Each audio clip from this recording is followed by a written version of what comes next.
예심 조서.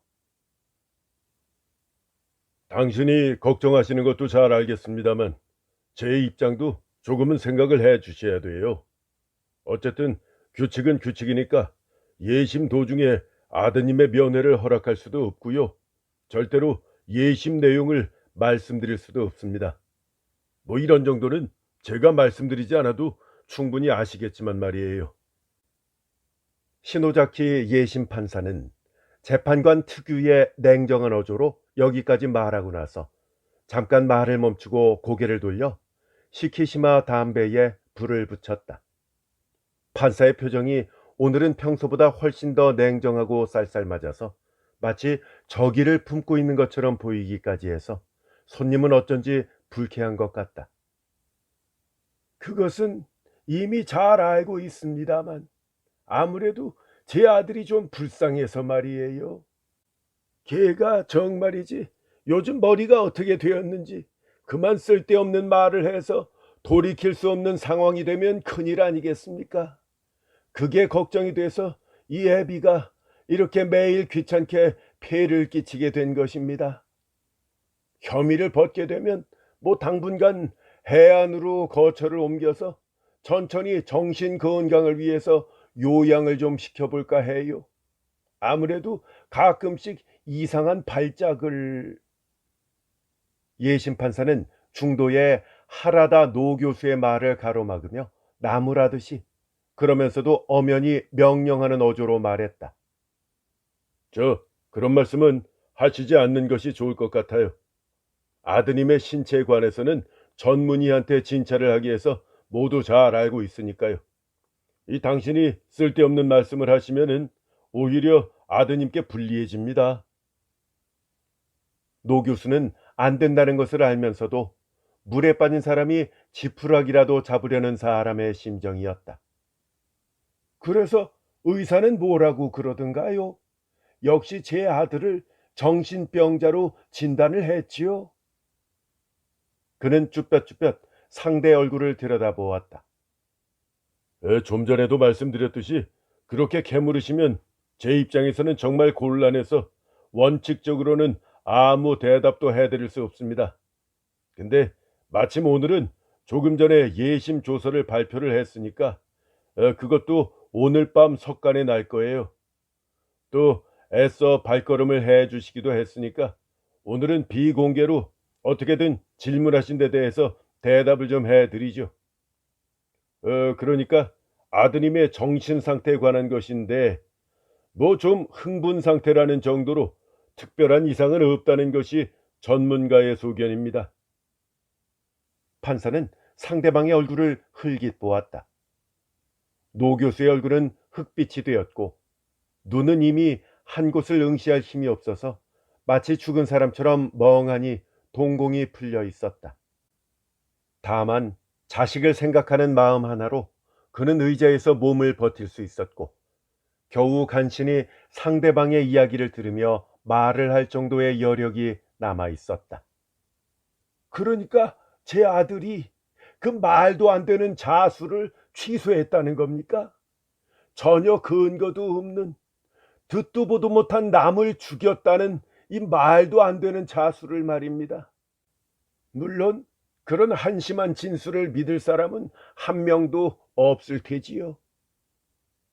노 교수는 무지한 농민이 신전을 향해 무엇인가 기원을 할 때와 같은 말투로 그렇게 물었다. 아니요, 취소를 하기는커녕 몇 번이나 되풀이해서 물어보아도 아드님의 대답은 판에 박은 듯이 똑같습니다. 믿든 말든 상관없지만 아드님의 진술이 사실인 것은 의심의 여지가 없어요. 시노자키 예심 판사의 입가에 떠도는 미소는 자애가 가득한 위로의 미소로 보이기도 하고 악의에 찬 잔인한 미소로 보이기도 한다. 노 교수는 식은 홍차를 단숨에 마셨다. 그것이 흥분된 마음을 진정시키는데 다소라도 도움이라도 된다는 듯이. 그럼 당신들은 미친 사람의 말을 그대로 받아들인단 말입니까? 사실 증거보다 미친 사람의 두서없는 말을 더 중시하시는 것이로군요. 저는 정의를 위해서 충고합니다. 재판소가 있지도 않은 증거를 날조하는 것은 좀 삼가는 것이 좋을 것입니다. 근데 그게요, 아드님은 조금 전에도 말씀드렸듯이 정신적으로 전혀 이상이 없습니다. 게다가 재판소는 절대로 증거를 날조하지 않아요. 물적 증거와 피고의 진술을 서로 맞춰보고 그 두 개가 합치했을 때 범인으로 판단하는 것입니다. 그러나 이 두 가지가 합치를 해도 피고의 정신 상태를 의심했다가는 재판을 할 수 없을 테니까요. 하지만 이번 사건은 원래 과실이니까 아드님의 죄도 대단치 않을 것이라고 저는 생각합니다. 하지만 검사 쪽에서는 이 사건을 과실로 인정하지 않으려 하고 있고, 또 검사 쪽 주장도 들어보면 일리가 있어서 말이에요. 아니, 그럼 제 자식놈이 당치도 않은 살인을 저지르기라도 했다는 것인가요? 이 과실도 아니라는 겁니까? 그래서 제 자식의 진술과 물적 증거가 딱 합치가 됩니까? 그럴 리가 없을 텐데요. 노 교수의 관자놀이가 삐끗삐끗 떨리며 파랗게 질린 얼굴이 빨갛게 상기되었다. 자식이 생사의 갈림길에 놓였으니 그런 반응이 전혀 이상할 리 없었다. 좀 진정하세요. 방금 전에도 말씀드렸듯이 저는 과실이라고 굳게 믿고 있습니다. 하지만 당신이 아드님의 진술과 물적 증거가 합치할 리가 없다고 하는 건 좀 이상한데요. 그날 당신은 이른 아침부터 대학에 나가 계셨고 사체가 발견된 것은 그 후의 일이니까요. 현장도 보지 않았고 아드님의 진술을 들으신 것도 아닌데 이 당신이 합치될 리가 없다고 말씀하시는 것은 말씀이 좀 지나친 거 아닌가요? 판사의 논리정연한 반박에 교수는 완전히 할 말을 잃었다. 이마에는 온통 진땀이 흐르고 있다. 그는 간신히 웅얼웅얼 말을 이어서 그게 그러니까 제 자식놈이 정신이 이상하니까 이 설마 반미치광이가 하는 말을 사실이라고 생각하시는 것 같아서 말이에요. 그런데 아드님의 진술은 사실과 딱 부합을 합니다. 다만 딱 한 가지 사실과 맞지 않는 점이 있어요. 그것만 납득이 되면 이 사건은 이미 명료하기 때문에 아드님의 범죄는 과실죄로 결정됩니다. 다만 딱 한 가지 애매한 점이 있어서 모살이 아닐까 하는 의심의 여지가 생기는 겁니다. 물론 거듭 말씀드리지만 제가 그렇게 믿고 있는 것은 아니에요. 다만 검사는 그렇다고 굳게 믿고 있을 것이고 어쩌면 재판장도 검사의 말을 믿을 것이라는 생각이 들어요. 어쨌든 사정이 좀 묘하게 되었거든요. 예심 판사는 얼음같이 차가운 시선으로 노 교수를 흘끗 보았다. 반백이 된 노 교수의 턱수염이 가늘게 떨리고 있는 것은 5척이나 떨어져 있는 판사 눈에도 확실히 보였다. 그 애매한 점이라는 게 대체 뭔가요? 그게 참으로 묘한 이야기라서요. 시노자키 판사는 두 개비째 담배에 불을 붙이며 이야기하기 시작했다. 입가에는 역시 무슨 의미인지 알 수 없는 미소가 나타났다 사라졌다 한다. 그는 이야기의 요소요소에 역점을 두며 그때마다 예의 재판관 특유의 상대의 간담을 서늘하게 하는 시선을 상대 얼굴에 던지고 있었다. 노 교수는 뱃멀미를 하는 사람이 아랫배 힘을 주고 열심히 저항하려고 하면 할수록 멀미가 더 심해질 때처럼 마음의 평정을 잃지 않으려고, 특히 그의 지병인 뇌빈혈에 걸려 쓰러지는 낭패를 보지 않으려고 어깨에 힘을 주고 마른 침을 삼키며 양손의 손가락을 꼭 쥐고 있었다. 하지만 예심 판사의 면도날 같은 시선과 마주치자 그런 자세는 흔적도 없이 꺾여버리고 말았다. 당신도 알고 계시는 저 현장에서 구인된 첫 번째 혐의자 얘기입니다. 이 사람은 하야시라는 사람인데 이 남자의 말과 아드님의 말이 이상하게 어긋나는 점이 있거든요. 그 하야시의 말에 의하면 그는 그날 아침 살인이 일어난 빈 집, 즉 당신의 옆집에 있는 당신 소유의 집 말입니다. 그 빈집에 새를 놓는다는 표차를 보고 당신 집 뒷곁에서 빨래를 하고 있던 식모에게 일단 안을 보고 싶다고 했다 합니다. 그러자 식모는 현관문이 잠겨 있지 않으니까 아무 때라도 들어와서 보시라고 했다는군요. 그러니까 이 하야시라는 남자는 그 전날 저녁에도 그 집을 보러 왔지만 어둑어둑해서 잘 보이지 않았기 때문에 다음날 다시 보러 왔다는 거예요. 안에 들어가서 방 배치나 채광, 화장실, 목욕탕 위치 등을 둘러보고 나서 부엌에 들어가 보니까 바닥에 그 여자의 사체가 엎어져 있었고 전신에 타박상을 입고 특히 뒷머리를 심하게 맞았는지 머리카락에 피가 들러붙어 있었고 등에는 예리한 새 단도가 꽂혀 있었다는 겁니다. 이 처참한 광경을 보고 정신이 아득해진 하야시는 그대로 나가면 틀림없이 자기가 혐의를 뒤집었을 것이라고 생각을 하고 어떻게든 조금이라도 사체 발견을 늦출 필요가 있다고 생각을 하면서 그 사체를 부엌 바닥 밑에다가 숨기려고 했다는 것입니다. 그때 마침 대개 식모 발소리가 들렸기 때문에 당황해서 뛰어나온 것이라 합니다. 그 사체를 검사한 의사의 소견에 의하면 사체는 절명 후에 12시간 이상 경과했다고 하므로 하야시라는 남자가 그 자리에서 흉악스러운 짓을 연출한 것은 아니라는 점이 명료해진 셈이죠. 그리고 의사의 말에 의하면 치명상은 후두부의 타박상이고 단도는 시간이 상당히 지난 후에 사체에 찌른 것 같다는 것입니다. 그는 잠깐 말을 끊었다. 해질녘 노을빛이 커튼 사이로 보석같이 살짝 흘러들었다. 물론 그것으로 하야시의 혐의가 완전히 벗겨졌다고는 할 수 없지요. 왜냐하면 그는 전날 저녁에도 그 집을 보러 왔다고 얘기를 했고 어쩌면 그때 범행을 저지르고 다음날 제정신이 아닌 상태에서 범행 현장을 정찰하러 온 것은 아닐까 하고 의심할 수도 있겠죠. 뭐 그런 종류의 범죄에는 이 정도의 일은 있을 수 있으니까요. 아니요, 있을 수 있다기보다는 오히려 흔하다고 하는 것이 더 맞는 말인지도 모릅니다. 도스토옙스키의 죄와 벌, 그 주인공만 해도 그렇고 고리키의 세 명의 주인공도 다 그렇지 않습니까? 이 살인을 저지른 후에 일부러 현장을 보러 오니까요. 창문으로 비치는 저녁해는 실내 광경에 일종의 신의 엄격한 분위기를 더해주고 있다.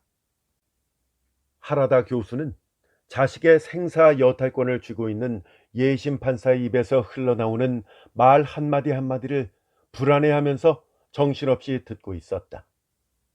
판사는 여전히 화석같이 변함없는 어조로 이야기를 계속하고 있다. 그 침착한 어조가 듣는 이의 마음을 더욱더 초조하게 한다. 그런데 이 사건이 다음날 신문에 발표가 되니까 아시는 바와 같이 아드님이 그 여자를 죽인 것은 자기라면서 자수를 했지 않습니까? 그래서 하야시의 혐의는 완전히 벗겨졌지요. 어쨌든 하야시에 대한 유일한 혐의는 전날 저녁 범행 현장에 왔었다는 것뿐이니까요. 정말이지 혐의 이유가 너무나 약해서 실은 이쪽에서도 난감하던 차에 때마침 아드님께서 자수를 하신 겁니다. 어쨌든 아드님께서는 그 집이 비고 나서 매일 밤 취침 전에 잠이 잘 오게 하기 위해서 빈집에 들어가서 체조를 했다고 합니다. 그날 밤도 9시 무렵에 현관문을 열고 들어가려는데 어찌 된 일인지 문이 잠긴 것도 아닌데 문이 영 열리지 않았죠. 그래서 있는 힘을 다해서 간신히 문을 열었는데 그 순간 집 안쪽에서 엄청난 소리가 나서 깜짝 놀랐다고 합니다. 안에 들어가 보니까 현관벽에 기대어 놓았던 쇠로 된 낡은 침대가 문을 여는 바람에 쓰러지는 소리였다고 합니다. 처마 밑에 희미한 등불 아래서 보니까 그 밑에 뭔가 검은 것이 눌려 쓰러져 있는 것 같아서 침대를 들어보니까 그 밑에 그 여자 시체가 누워 있었답니다. 쇠로 된 그 굵은 테두리가 머리에서 흉부 사이를 끔찍하게 내려쳐서 억소리도 내지 못하고 즉사해 버린 것 같아요. 이거 큰일 났다고 생각을 했지만 그래도 설마 즉사한 것은 아닐 것이라고 생각을 해서 서둘러 안아 올리려고 하니까 시체는 이미 얼음처럼 차갑게 굳어서 완전히 숨이 끊어져 있었다고 그럽니다. 아드님은 정신없이 앞뒤 가리지도 못하고 서둘러 밖으로 뛰어나왔습니다만 과실이라고는 해도 일단 사람을 한 명 죽인 이상 무사하지는 못할 것이다. 게다가 남들이 듣고 과연 과실이라고 믿어줄지 모르겠다. 이런 경우는 아무것도 모르는 척하고 있는 것이 상책이라고 생각을 해서 사체는 그대로 두고 소리가 나지 않게 살짝 문을 닫고 아무 일 없는 표정을 하고 집에 돌아와서 잤다는 것입니다. 인간이라는 것은 이런 경우에는 상식적으로는 도저히 생각할 수도 없는 일을 하기도 하는 법이죠. 다음 날 아침 하야시가 빈집을 보러 와서 자신이 실수로 죽인 여자의 사체가 발견되었을 때는 이 아드님도 의심을 받으면 안 되겠다 싶어서 현장에 가 보았다고 합니다. 그런데 그날 석간에 그 사건이 보도가 되고 무고한 하야시가 구인되었다는 기사를 보자 불안해서 이러지도 저러지도 못하고 있다가 그만 자수를 했다는 거예요. 자, 이것이 아드님의 자수 경위입니다. 어떠세요? 이 논리정연한 진술에서 아드님이 정신 이상 증세를 보인다고 생각을 하십니까? 말을 하는 사람이나 듣는 사람이나 손수건을 꺼내서 이마에 땀을 닦았다. 뭐 이로써 대충 이해가 되셨을 것이라고 생각을 합니다만 하야시의 진술에 의하면 사체는 부엌에 엎어져 있었고 등 부위에 단도가 꽂혀 있었다고 합니다. 그리고 실제 현장 수사 결과도 하야시의 진술과 일치를 하고요. 하지만 아드님께서는 이 사체를 현관에 내버려 둔 채로 서둘러 밖으로 뛰쳐나왔다고 말씀을 하시거든요. 이 그것뿐이라면 아직 괜찮은데 이제 와서는 그것도 확실히 기억을 하지 못하고 있어요. 어쩌면 그때 꿈속에서 자신이 사체를 부엌까지 끌고 갔는지도 모르겠다고 합니다. 게다가 현장을 조사를 해보니까 확실히 현관에서 거실을 통해 부엌으로 사체를 끌고 간 흔적이 있습니다. 그리고 또 어찌된 일인지 사체를 끌고 간 자국을 걸레나 혹은 다른 것으로 꼼꼼히 닦았다는 거예요. 그럴 때는 무의식 중에 그렇게 치밀한 행동을 하는 법이죠. 자주 있는 경우입니다. 그러나 그것이 사실이라고 한다면 아드님의 입장은 상당히 불리해집니다. 판사가 잠깐 말을 끊었다. 그는 자신의 입에서 나오는 말 한마디 한마디가 듣는 이의 심장을 송곳으로 후벼 파는 고통을 주고 있다는 사실을 전혀 생각하지 못하는 것 같다. 어쩌면 알고 있으면서도 일부러 상대에게 고통을 주며 즐기고 있는 것으로 보이기도 한다. 그런 상황으로 어쨌든 중요한 점에서 아드님의 진술이 애매해서 아무래도 좀 곤란합니다. 저는 몇 번이나 말씀드린 바와 같이 과실인 것을 의심치 않지만 진술에 애매한 부분이 있다면 세상이 납득을 하지 못하겠죠. 검사는 마침 문을 여는 순간 침대가 쓰러지고 그 밑에 마침 피해자가 서 있었고 게다가 쓰러진 침대 테두리가 피해자의 급소를 강타했다는 것은 도저히 꿈인 이야기로밖에 들리지 않는다는 거예요. 실제로 우연이라는 것은 인간이 미처 생각지도 못한 상황을 만들어내는 경우도 가끔 있지만은 그런 조작된 이야기를 재판장에게 믿게 하는 것은 상당히 어렵다고 해야 할 겁니다. 만약 시노자키 판사의 목적이 하라다 교수를 끝까지 괴롭히는 데 있다고 한다면 그의 목적은 완전히 달성되었다고 할 수 있다. 왜냐하면 노 교수는 신체의 중심을 잃고는 쓰러지지 않기 위해 간신히 버티고 있기 때문이다. 하지만 판사의 목적은 상대를 괴롭히는 것 이상인 것 같다. 적어도 노 교수에게는 그렇게밖에 보이지 않았다. 빈사 상태에 있는 환자는 최후의 순간이 다가옴에 따라서 의사에게 회복 가능성에 대해 빈번히 묻는 법이다. 그런 경우에 노련한 의사는 환자를 절대로 절망시키지 않는다. 그렇지만 시노자키 판사는 환자가 숨을 거둘 때까지 환자에게 계속해서 공포를 주는 무자비한 의사 같았다. 그러면 제 아들이 무죄가 될 수는 없을까요? 모기같이 가는 교수의 목소리에 대해 판사는 이렇게 대답했다. 지금 무죄를 언급할 계제가 아니에요. 지금으로서는 과실죄로 정상을 참작해 줄지 말지도 의문입니다. 어쩌면 모살로 인정될지도 몰라요. 아니 설마 그런 당치 않은 그럼 하야시라는 남자는 어떻게 되는 건가요? 교수의 목소리는 목소리라기보다는 오히려 비명에 가까웠다. 하야시는 이제 문제가 아니에요. 처음부터 혐의 이유가 약했지요.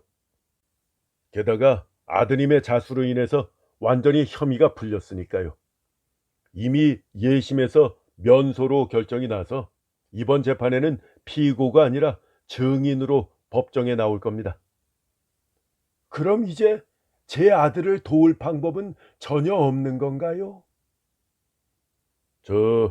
없을지도 모르죠. 하지만 어쨌든 더 이상 꾸물거리다가는 큰일이 날지도 몰라요. 아드님은 어제 오늘 신문을 할 때마다 앞에 증언을 부정하기도 하고 걸핏하면 자신이 고의로 죽였는지도 모른다고 하면서 듣고 있는 저희들조차 조마조마해지게 만들었거든요. 아무래도 당신이 말씀하신 것처럼 정말로 정신이 이상해진 것 같기도 해요. 그렇게 되면 한동안 정신병원에서 요양을 하게 했다가 다시 신문을 해야 하는 것이 아닌가, 그런 점도 고려하고 있습니다. 아이고, 그런 심한 일이 정신병원이라니요? 그 끔찍한 미치광이들과. 아니요, 제 아들은 사실 미치광이가 아닙니다.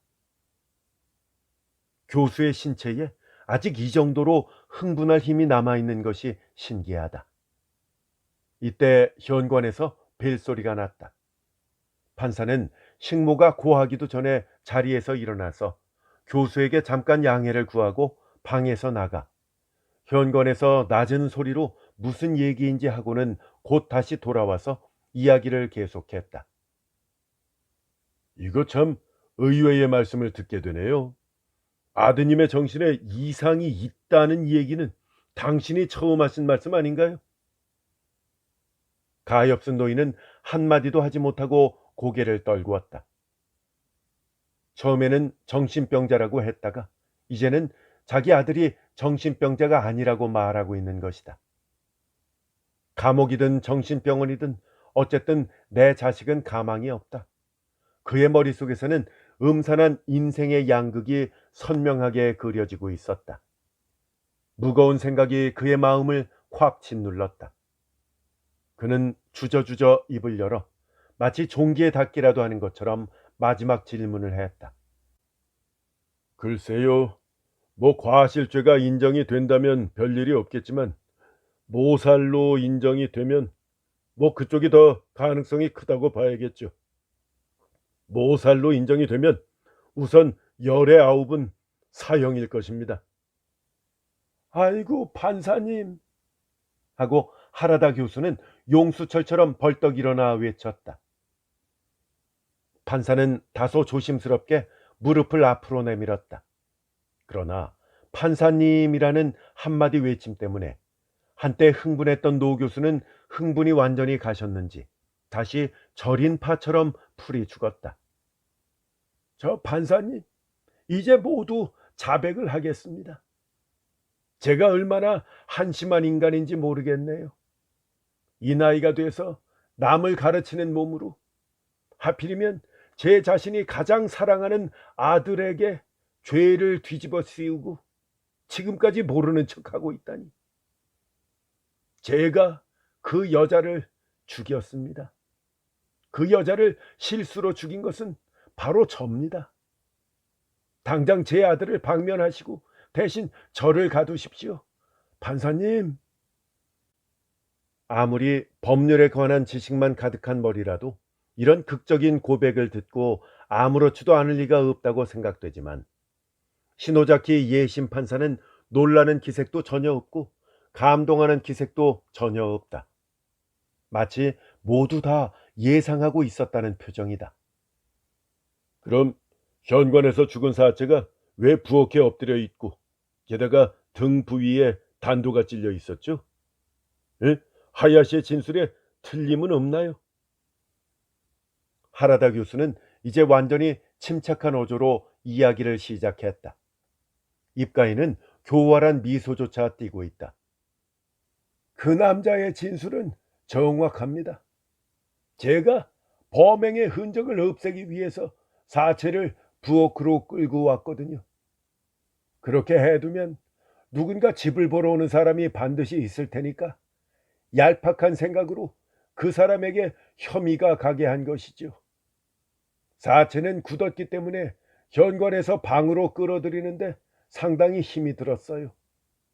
게다가 돌처럼 차가워져서 몹시 기분이 나빴죠. 아시는 바와 같이 사체를 끌고 갈 때 다다미 위에 피가 떨어져 있기에 집에 가서 걸레를 가지고 와서 피를 완전히 닦았습니다만 현장 감식을 나온 경찰에게 발각된 것은 제가 천벌을 받은 것이겠죠. 피의 흔적을 닦고도 여전히 안심이 되질 않아서 그래서 저는 근처 철물점에서 단도를 하나 사다가 그것으로 사체의 등을 찔러서 타살로 보이게 하려 한 것입니다. 그때만은 이 늙은이도 손이 떨려서 나중에 생각을 해보니 이 단도로 참 찌르기도 잘 찔렀구나 하고 신기한 생각이 들더군요. 현관에서 죽은 사체가 부엌에 가 있는 것은 바로 그 때문입니다. 제 아들은 제가 현관에서 과실로 그 여자를 죽이는 것을 보고 있다가 저 대신에 자수를 한 것임에 틀림없습니다. 그러니까 그 뒤의 사실은 제 아들놈은 아무것도 모르지요. 제가 말씀드린 것이 믿기지 않으신다면 저희 집 뒤뜰에 있는 무화과 나무 밑을 파보세요. 피를 닦은 걸레가 묻혀 있을 겁니다. 그리고 철물점 주인도 불러다 주십시오. 아사바야라는 가게예요. 빌씨 그 단도를 그날 밤 저한테 판 것을 기억하고 있을 겁니다. 자, 이제 더 이상 드릴 말씀이 없어요. 어서 제 아들을 풀어주시고 저를 잡아가십시오. 이제 철물점 주인은 부를 필요도 없습니다. 그 철물점 주인은 확실히 그날 밤 그 단도를 팔았다고 했어요. 곧 이곳으로 올 겁니다. 아까 현관에서 벨이 울렸었죠? 그때 형사가 철물점에 대해 보고를 하러 온 것입니다. 그때 어쩌면 당신이 자백을 하지 않을 경우에는 어쩔 수 없으니까 대면을 시킬 생각으로 부르러 보낸 거예요. 모든 것을 체념한 사람에게는 괴로움도 고통도 없다. 하라다 교수는 침착하게 말했다. 자, 이렇게 진실이 밝혀졌으니까 즉시 제 아들을 좀 풀어주십시오. 아드님은 이미 예심에서 면소가 결정되었어요. 하야시가 면소되었다는 것은 사실 거짓말이고 면소가 된 것은 아드님입니다. 교수의 얼굴에는 진심으로 안도의 빛이 드러났다. 판사는 더 온화하게 말을 이었다. 자, 이왕 이렇게 된 것이니까 완전히 다 자백해 주시지 않겠어요? 뭐든지 다요. 교수는 움찔했다. 자백이라뇨? 더 이상 뭘 말입니까? 그럼 이 정도 말씀드린 것이 부족하다는 건가요? 아니, 그렇다면 제 아들에 대한 혐의가 다 풀리지 않았다는 말씀입니까?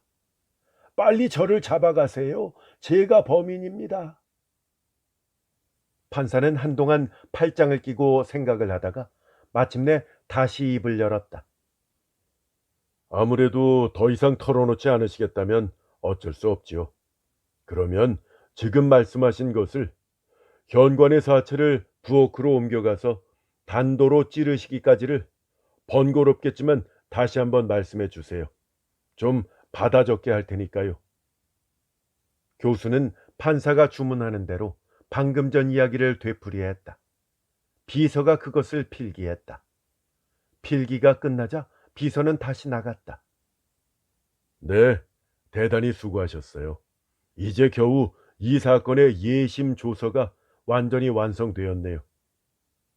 그럼 제 아들의 혐의는 완전히 벗겨진 거지요? 교수가 신경 쓰는 것은 오로지 그 한 가지였다. 이 사건에서는 처음부터 아드님의 유죄를 의심하는 사람이 2명 있었기 때문에 의외로 조사가 길어졌어요.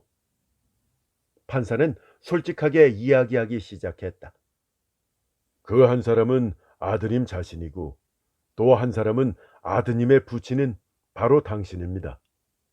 그러니까 아직도 당신은 아드님을 의심하고 계신다는 증거로 제가 하는 말을 듣고 놀라시는군요.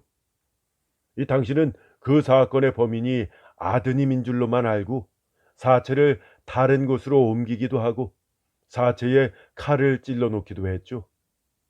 그것으로 아드님의 진술과 현장 증거가 어긋나게 해서 아드님이 정신적으로 이상이 있다는 증거를 만들어 놓으려고 하신 것입니다. 그런데 아드님이 어차피 무죄가 될 것 같지 않다고 판단을 해서 오늘은 마침내 자신이 범인이라고 하는 대담한 자백을 하신 거죠. 저한테도 자식이 있습니다. 부모로서의 당신의 심정은 잘 알고 있죠. 부모는 자식을 위해서는 어떤 무모한 짓도 하죠. 판사의 눈에도 교수의 눈에도 눈물이 글썽거렸다. 게다가 이 사건은 처음부터 너무 뻔한 것이었어요. 첫째, 저는 물리학은 잘 모르지만 경험상 생각을 해봐도 그 침대가 쓰러지는 힘 정도로 인간은 죽지 않습니다. 하물며 서 있는 인간이 억소리도 못 지르고 즉사하는 일은 절대로 있을 수 없죠. 그리고 아드님의 진술을 들으면 사체는 딱딱해져 있었고 얼음처럼 차가웠다고 합니다만 이 즉사한 인간의 사체가 바로 차갑고 딱딱해진다는 것은 흥분 상태에 있는 아드님은 속일 수 있어도 재판관을 속이기에는 너무나 유치하죠. 더구나 침대와 문 격자에 묘한 실이 붙어 있었고 또 침대에는 당신과 아드님 이외에 또 한 남자의 지문이 여기저기 남아 있었거든요. 그게 누구 지문인가요? 네, 범인의 지문입니다. 물론 그 범인은 하야시고요. 그는 전날 밤 마침 사체가 발견된 부엌에서 흉악행을 저지르고 혐의를 다른 사람에게 돌리기 위해서 사체를 현관에 가지고 가서 현관문을 열고는 현관벽에 세워져 있는 침대가 쓰러지도록 침대와 문을 실로 연결을 해 두어서 여자가 우연히 그 밑에 깔려 죽은 것처럼 보이게 하려 한 것입니다. 그 후에 아드님이 현관문을 열었기 때문에 그런 상황이 되었고 또 당신이 그것을 알고는 사체를 부엌으로 옮기게 된 것이죠. 아이고, 그런 줄도 모르고 잔머리를 굴려서 뭐라 드릴 말씀이 없네요. 정말로 죄송합니다. 교수는 이상한 이야기에 깜짝 놀라서 송구해하며 말했다. 그런데 말입니다. 이 당신이 잔머리를 굴리는 바람에 범인의 자백이 빨라졌어요. 무슨 말인가 하면 어떤 우연인지 아니면 천벌인지 마침 하야시가 그 여자를 지팡이로 때려 죽인 곳에 조금도 틀림없이 당신이 사체를 그때하고 똑같은 자세로 옮겨 놓은 것입니다. 그래서 다음 날 느긋하게 이 범행을 저지른 현장을 찾아올 만큼 대담한 그 하야시도 그 사체의 이동을 보고 깜짝 놀라서 기절할 만큼 두려워서 마룻바닥에 감춰두려고 했다고 합니다. 그리고 당신은 이 단도를 찌를 때 손이 떨려서 잘 찌르기는 했지만 지금 생각하면 신기하다라고 하셨죠. 실은 그게 제대로 꽂히지를 않아서 사체 옆에 떨어져 있었어요. 하야시가 그것을 주워서 너무나 무서운 나머지 등을 또 찔렀다고 합니다. 너무나 뜻밖의 이야기에 상대는 말없이 안도의 한숨을 내쉬었다. 말을 하는 사람도 이야기를 잠깐 끊었지만 다시 또 이야기를 계속했다. 하야시가 완전히 자백을 했어요. 살해된 여자의 신원도 밝혀졌지요. 하지만 하야시하고 당신은 별 관계가 없기 때문에 말씀드리지 않겠습니다. 다만 마지막으로 사과드릴 점은 오늘 당신을 몹시 괴롭힌 사실이에요. 아드님의 유죄를 철석같이 믿고 계시는 당신을 도저히 정면으로 자백하게 할 수 없을 것 같아서 당신을 괴롭히고 또 괴롭혀서 내가 범인이다라고 거짓 자백을 받아내고 그것을 계기로 현관의 사체가 부엌으로 되돌아간 경위를 당사자 자신인 당신이 자백하기를 바란 것입니다. 그 한 가지가 분명치 않아서 이 사건의 예심 조서가 지금까지 완성되지 못했던 겁니다. 물론 오늘 조서를 발표했다는 것은 거짓이죠. 그것은 제가 하는 말을 당신이 믿게 하기 위한 수단이었습니다. 초저녁 어둠이 내린 실내에는 백촉전등이 환하게 켜지며 갑자기 주인과 손님의 얼굴이 밝게 떠올랐다. 그리고 두 사람의 마음은 얼굴보다 더 밝아졌다.